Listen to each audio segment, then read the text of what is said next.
मौलिक अधिकार हम पढ़ रहे थे। स्वतंत्रता के अधिकार में हमने पढ़ा अनुच्छेद 19 के बारे में। दूसरा मौलिक अधिकार पढ़ रहे थे स्वतंत्रता का अधिकार।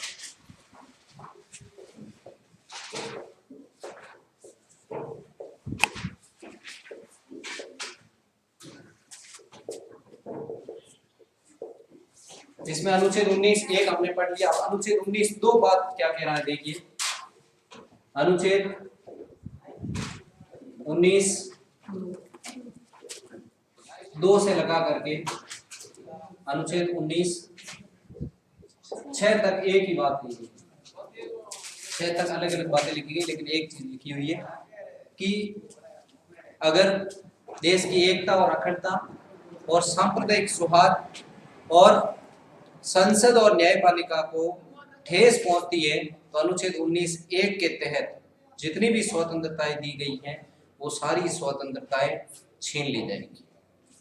किस स्थिति में? यानी स्वतंत्रताओं को प्रतिबंधित करने का काम कर रहा है, स्वतंत्रताओं पर प्रतिबंध लगा रहा है।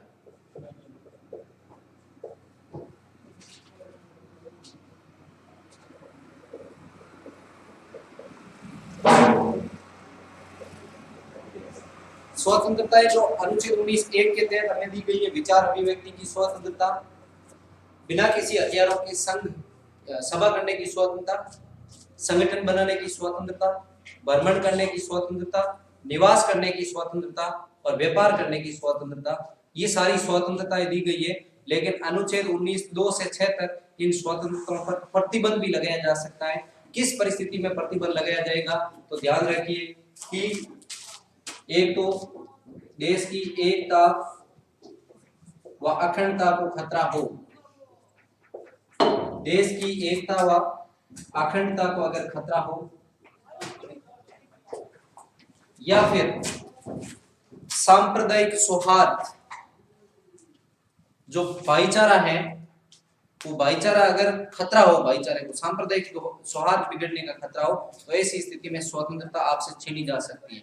अगर किसी व्यक्ति के विचार की जो स्वतंत्रता, अगर ऐसा कोई व्यक्ति और सरकार को लगे कि ये व्यक्ति उस स्थान पर जा रहा है और उस सभा में जाएगा और विवादित बयान देगा और इस विवादित बयान से क्या हो सकता है? सांप्रदायिक सौहार्द बिगड़ सकता है। ऐसी स्थिति में उस व्यक्ति को वहां जाने के लिए रोक लिया जाएगा, बाध्य कर दिया जाएगा।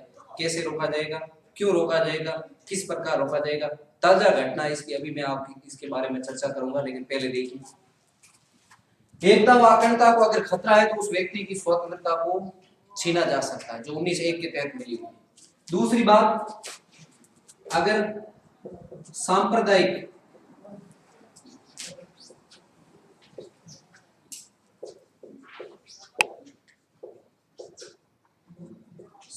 सौहार्द बिगड़ने का खतरा हो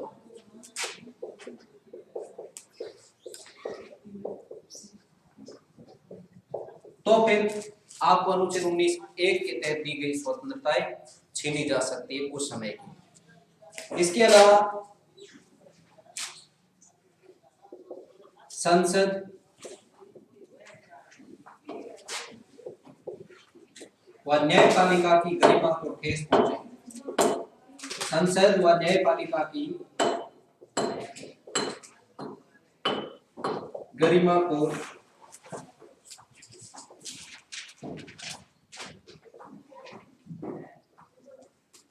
अगर ठेस पहुंचती है तो। तीसरी बात, आपकी स्वतंत्रताओं पर प्रतिबंध कब लग सकता है कि आपके बयान से अगर संसद की गरिमा पूरे विश्व के अंदर चकनाचूर हो रही है, संसद की गरिमा को खतरा हो, संसद की गरिमा जो है वो कम पड़ रही है, न्यायपालिका इसकी गरिमा को अगर ठेस पहुंचती है तो ऐसी स्थिति में आपकी स्वतंत्रता को बाधित किया जा सकता है। ऐसा नहीं है हम आप भ्रमण कर सकते हैं, हम घर से बाहर जा सकते हैं, हम अभिव्यक्ति की आजादी, हमें विचार की आजादी, हमें संगठन बनाने की आजादी, लेकिन वो संगठन, ऐसा संगठन आप नहीं बना सकते हो जो देश की एकता और अखंडता को खतरा उत्पन्न करे। अगर ऐसा संगठन बनाओगे तो आपको संगठन बनाने की स्वतंत्रता नहीं मिलेगी, वापस छीन ली जाएगी। ऐसा संगठन आप नहीं बनाओ जो संगठन के लोग जाकर के विवादित बयान दे और जिसमें सांप्रदायिक सौहार्द बिगड़ जाए देश के अंदर, तो ऐसी स्थिति में उस संगठन के ऊपर आपको बनाने की अनुमति नहीं। ऐसी सभा आप नहीं कर सकते हो जिस सभा से सांप्रदायिक सौहार्द बिगड़ता हो, जिस सभा से देश की एकता और अखंडता को खतरा हो, और जिस सभा से संसद और न्यायपालिका की गरिमा को ठेस पहुंचती है। आप ऐसा व्यापार नहीं कर सकते हो जिस व्यापार से देश की एकता और अखंडता को खतरा उत्पन्न हो, देश का सांप्रदायिक सौहार्द बिगड़ जाए और संसद और न्यायपालिका की गरिमा को ठेस पहुंचे। अभी यूपी के अंदर क्या हुआ था, 8-10 दिन पहले की बात है। लखीमपुर खीरी एक नामक स्थान है जहां पर किसान धरना दे रहे थे। धरना एक स्वतंत्रता, धरने देना, हड़ताल करना, विरोध प्रदर्शन करना। किसान वहां क्या है, धरना दे रहे थे किसके खिलाफ? 3 जो कानून है केंद्र सरकार के द्वारा लाए गए उनके खिलाफ। ये धरना काफी लंबे से समय से चल रहा था। तो यूपी के अंदर ये सारे लोग बैठे थे, तो अचानक क्या हुआ कि किसानों के ऊपर गाड़ी से किसानों को रोक दिया, बैठे हुए किसानों के ऊपर गाड़ी चढ़ा दी गई, और इसमें अभी जांच चल रही है। अब इसका हत्यारा कौन है अभी उसका क्लियर नहीं हुआ, लेकिन उनसे मिलने के लिए, यानी जो किसान जो मरे थे उनके परिजनों से मिलने के लिए कई जो नेता थे उनसे मिलने जाते थे, और उन नेताओं को रोक लिया गया, जबकि उनकी स्वतंत्रता है जाने की, वहां जाने की स्वतंत्रता है, ये बात संविधान दे रहा है, लेकिन उनके जाने से वहां माहौल खराब हो सकता था। ऐसी स्थिति में उनको रोक लिया गया, जिसमें प्रियंका गांधी को रोका गया, राहुल गांधी को रोका गया, इसके अलावा अखिलेश यादव को रोका गया, इसके अलावा और बहुत सारे अन्य दलों के जो व्यक्ति थे उन सारों को वहां जाने से रोक दिया गया। विपक्षी जो दल थे उनको, उनके नेताओं के जाने से सांप्रदायिक सौहार्द बिगड़ सकता है। ऐसी स्थिति में उनकी जो स्वतंत्रता थी वो प्रतिबंधित कर दी गई। क्या आप किसी को घर के अंदर कैद कर दिया, तो किसी को जेल के अंदर रोका गया 2 दिन के लिए, किसी को एयरपोर्ट पर रोक लिया गया, किसी को वहां जाने की अनुमति नहीं दी कि आप वहां नहीं जा सकते। ये क्यों किया गया? क्योंकि वहां जाने से सांप्रदायिक सौहार्द बिगड़ सकता है, देश की एकता और अखंडता को खतरा उत्पन्न हो सकता है। ऐसी स्थिति में उन लोगों की जो स्वतंत्रताएं थी वो प्रतिबंधित कर दी गई। तो स्वतंत्रताएं आपको जो दी गई, ऐसा इसका मतलब ये नहीं है कि जो आपके मन में आए वो करोगे, वो बिल्कुल नहीं होगा। तो अनुच्छेद 19(2) से लगा करके अनुच्छेद 19(6) तक स्वतंत्रताओं पर प्रतिबंध लगाया गया कि आपकी स्वतंत्रताओं के ऊपर प्रतिबंध कब लग सकता है, किस स्थिति में आपको स्वतंत्रता जो ये आपके अधिकार है अनुच्छेद 19(1) के तहत वो नहीं मिलेगी। ये 3 कारण है, इस स्थिति में आपको नहीं मिलेगी। अब देखिए अनुच्छेद 20 की बात करेंगे आगे।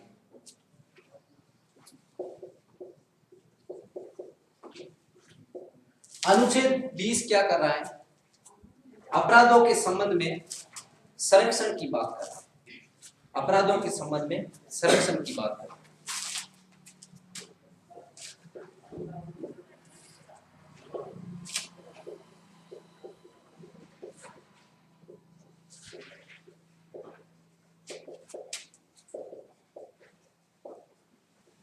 अपराधों के संबंध में संरक्षण। अब अनुच्छेद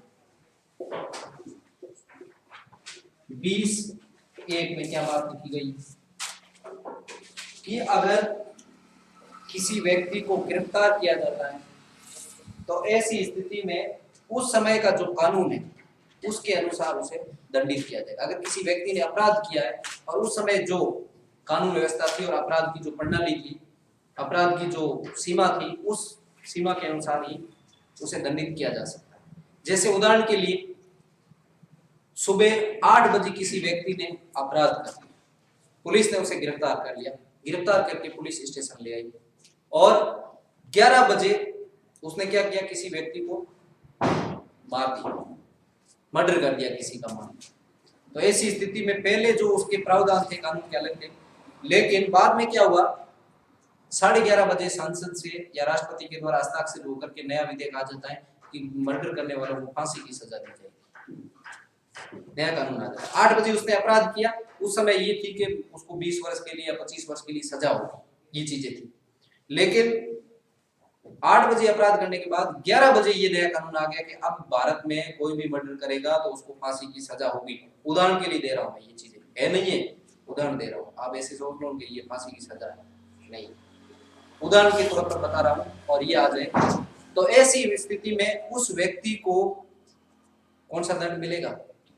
जो पहले से चल रहा था, नया जो दंड लागू वो नहीं हो, क्योंकि उसने अपराध क्या किया?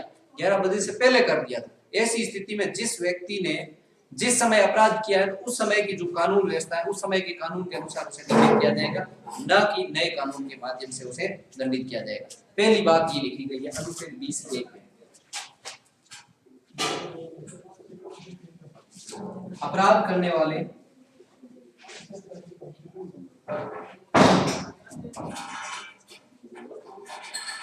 व्यक्ति को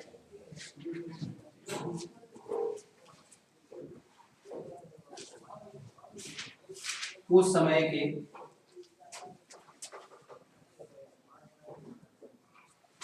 कानून से दंडित किया जाए।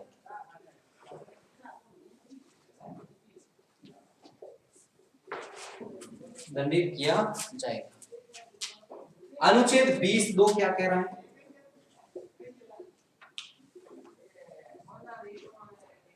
अनुच्छेद 20(2) क्या कह रहा है?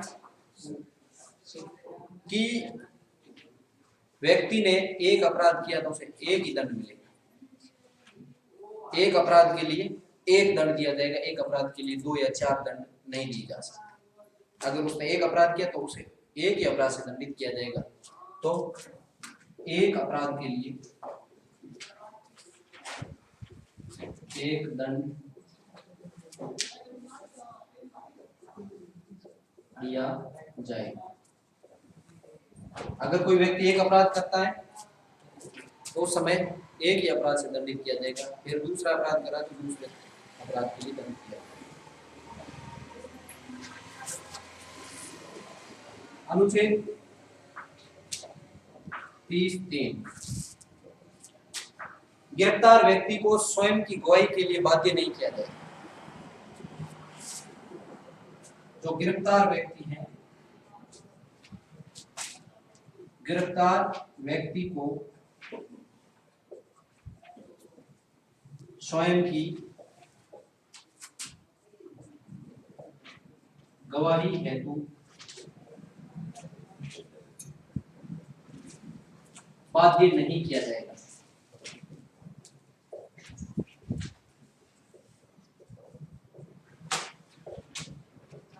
उसे गवाही नहीं ली जाएगी, उसको बाध्य नहीं किया जाएगा कि आपने अपराध किया, बिल्कुल गवाही दो। अगर उसने नहीं किया तो मना कर सकता है कि मैंने नहीं किया, गवाही के लिए उसे बाध्य नहीं किया जाएगा। यह अनुच्छेद 20(3) है, जो कि हमारे स्वतंत्रता के अधिकार में आता है। तो स्वतंत्रता के अधिकार में अनुच्छेद 20 में अगर हम बात करें तो अपराधों के संबंध में संरक्षण की बात कर रहे हैं। सबसे पहले अनुच्छेद 20(1) अपराध करने वाले व्यक्ति को उस समय के कानून से दंडित किया जाएगा। उस समय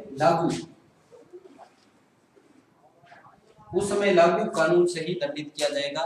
नया कानून लग रहा है उससे उसे दंडित नहीं किया जाएगा। अगर व्यक्ति एक अपराध करता है तो उसे एक ही दंड दिया जाएगा। एक अपराध कर रहा है तो एक दंड दिया जाएगा, 2 अपराध कर रहे हैं तो 2 दंड मिलेंगे। एक अपराध के लिए एक ही दंड मिलेगा। ये अनुच्छेद 20(2) कह रहा है। अनुच्छेद 20(3) क्या कह रहा है? कि गिरफ्तार व्यक्ति स्वयं की गवाही हेतु बाध्य नहीं किया जाएगा। गिरफ्तार व्यक्ति को स्वयं की गवाही हेतु बाध्य नहीं किया जाएगा। ये नहीं होगा कि भाई स्वयं की गवाही दो, बाध्य नहीं किया जा सकता किसी व्यक्ति। ये अनुच्छेद 20 है। अब देखिए अनुच्छेद 21 क्या बात कह रहा है। अगर हम अनुच्छेद 21 की बात करें तो अनुच्छेद 21 क्या बात कह रहा है? अनुच्छेद 21 है प्राण व दैहिक स्वतंत्रता देता है, जीवन जीने की स्वतंत्रता। प्रत्येक व्यक्ति अपनी इच्छा अनुसार जीवन जी सकता है, उसे किसी भी प्रकार की रोक टोक नहीं हो सकती। वो किस तरीके से जीवन जी रहा है वो उसका अधिकार, किस तरीके से वो अपने आचरण को कर रहा है वो उसका अधिकार, क्या पहन रहा है, क्या खा रहा है, क्या गा रहा है, ये सारी चीजें उसका अधिकार। क्या बोल रहा है, गलत शब्द बोलेंगे तो पुलिस गिरफ्तार कर लेगी। लेकिन बोलने की भी आजादी है, विचार वाला हमने बात किया। प्राणवादी स्वतंत्रता अर्थात जीवन जीने की स्वतंत्रता या निजता का अधिकार आप कह सकते हो उसे। ये अधिकार अनुच्छेद 21 दे रहा है। तो ये लिख लिया होगा आपने।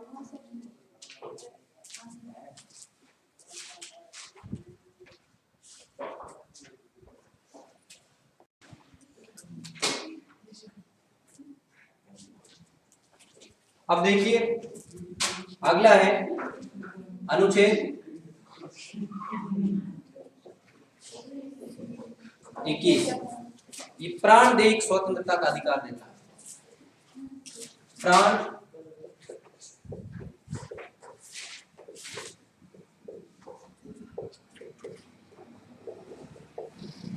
प्रत्येक व्यक्ति को, अर्थात कहने का मतलब ये है, इसका ट्रांसलेट आप करना चाहो तो जीने का अधिकार।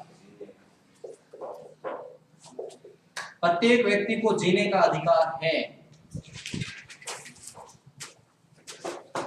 अब देखिए भारतीय संविधान के तहत प्रत्येक नागरिक को जीने का अधिकार है, लेकिन मरने का अधिकार नहीं है। जीने का अधिकार सबको दिया गया है, लेकिन अपनी इच्छा अनुसार अगर कोई व्यक्ति मरता है तो ये मरने का अधिकार संविधान में नहीं दिया गया। जीने का सभी को अधिकार है, वो अपनी इच्छा अनुसार अपने जीवन को व्यतीत कर सकता है, लेकिन मरने की आजादी नहीं है। ध्यान रखना है इस चीज का। ये जीवन जीने का अधिकार या इसे निजता का अधिकार अपन कहते हैं।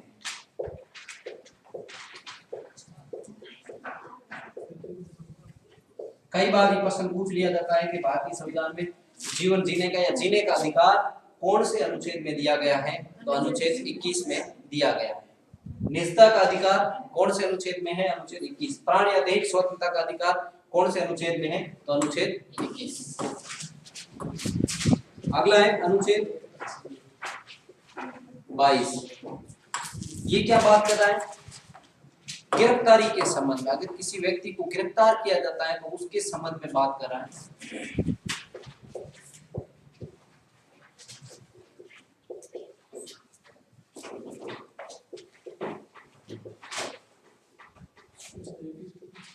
गिरफ्तारी के संबंध में संरक्षण।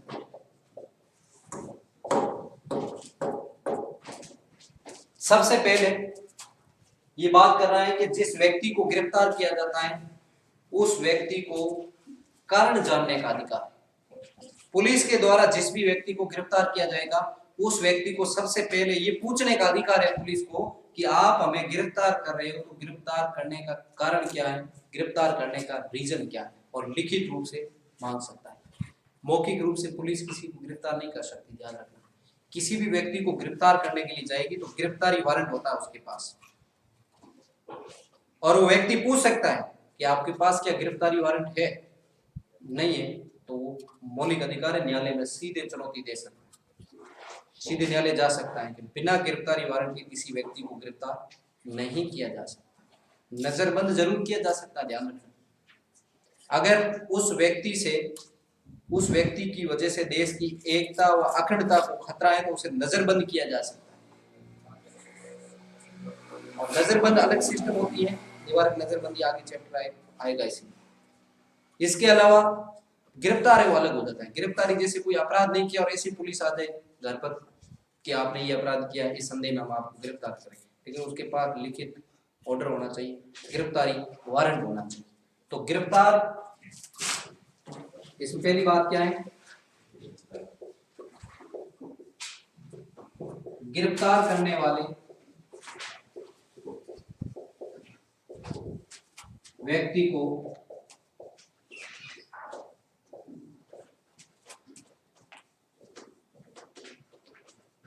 गिरफ्तारी का कारण जानने का अधिकार।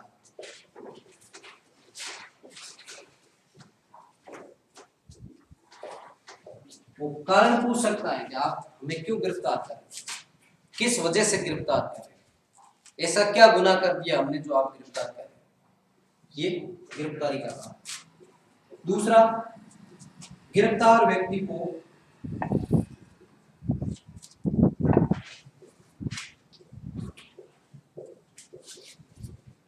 24 घंटे में या 24 घंटे के अंदर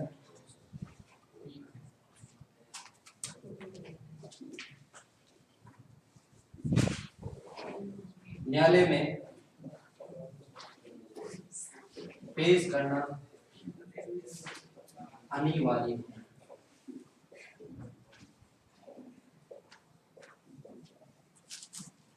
जिस भी व्यक्ति को गिरफ्तार किया जाता है उसे 24 घंटे के अंदर अंदर न्यायालय में पेश करना बहुत ही जरूरी होता है। न्यायाधीश के सामने ले जाना बहुत जरूरी होता है।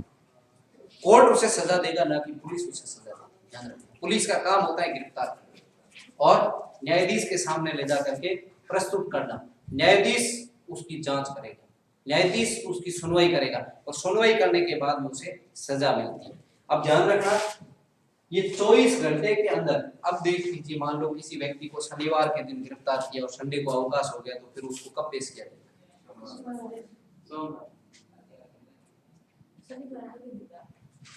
शनिवार को गिरफ्तार कर लिया गया है, शाम रात को लगभग 12 बजे गिरफ्तार किया, तो न्यायालय तो बंद हो चुका है।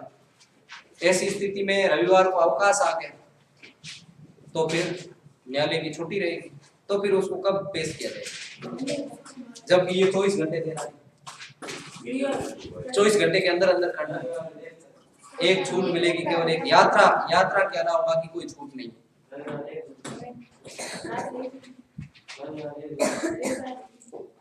अगर न्यायालय की छुट्टी है तो न्यायाधीश के घर पर भी पेश किया जा सकता है, लेकिन पेश करना जरूरी 24 घंटे के अंदर। अगर न्यायालय के अवकाश है तो ऐसी स्थिति में जो न्यायाधीश है उनके घर पर ले जाकर के सामने प्रस्तुत किया जा सकता है कि अपराधी अपराधी है, न्यायाधीश क्या सजा देता है उसका। 24 घंटे के अंदर केवल एक ही स्थिति में छूट रहेगी, 24 घंटे से ज्यादा लग सकते हैं, वो है यात्रा। अगर पुलिस ने मान लो यूपी से गिरफ्तार किया, राजस्थान का अपराधी है, और मान लो जम्मू कश्मीर से गिरफ्तार किया है, वहां से आने में यात्रा में अगर समय लगता है तो वो छूट रहेगी। बाकी अवकाश है और अवकाश के दिन अगर न्यायालय बंद भी है तो भी न्यायाधीश के सामने प्रस्तुत करना बहुत ही अनिवार्य है। ये बहुत अच्छी चीज है, आपके जीवन में भी काम आएगी। किसी भी व्यक्ति को बिना मतलब पुलिस गिरफ्तार करती है और 24 घंटे तक नहीं पेश करती है तो आप सीधे रिट ठोक सकते हो सुप्रीम कोर्ट में और हाई कोर्ट में।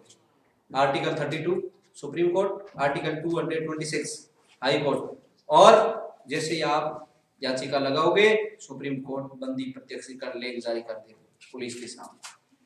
क्या आपने 24 घंटे के अंदर अंदर न्यायालय में पेश क्यों नहीं किया? क्या वजह थी? कारण बताना पड़ेगा, कारण बताओ, नोटिस जारी हो जाएगा उसके पास।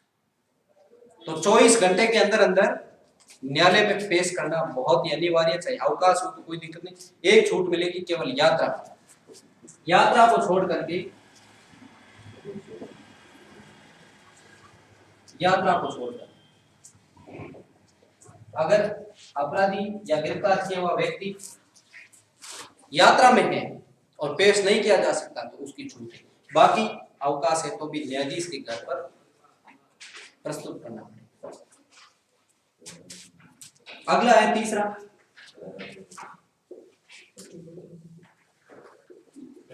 गिरफ्तार व्यक्ति को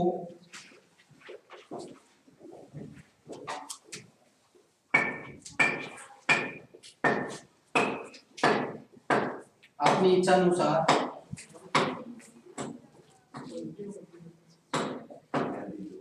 वकील से सलाह लेने का अधिकार।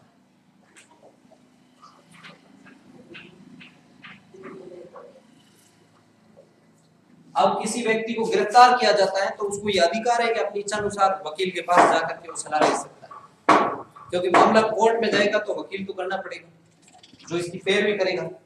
जिस अपराधी को गिरफ्तार किया गया उसके लिए पैरवी करने के लिए वकील चाहिए, तो उस अपराधी के पास ये अधिकार होगा कि उस वकील से क्या है, सलाह ले सकता है, छूटे हुए। ये भी अनुच्छेद 22 के तहत दिया गया। तो वापस देखिए, अनुच्छेद 21 है वो प्राणदैहिक स्वतंत्रता का अधिकार अर्थात जीने का अधिकार या निजता का अधिकार हमें देता है, मरने का अधिकार नहीं देता। ध्यान रखिए, केवल जीने का अधिकार।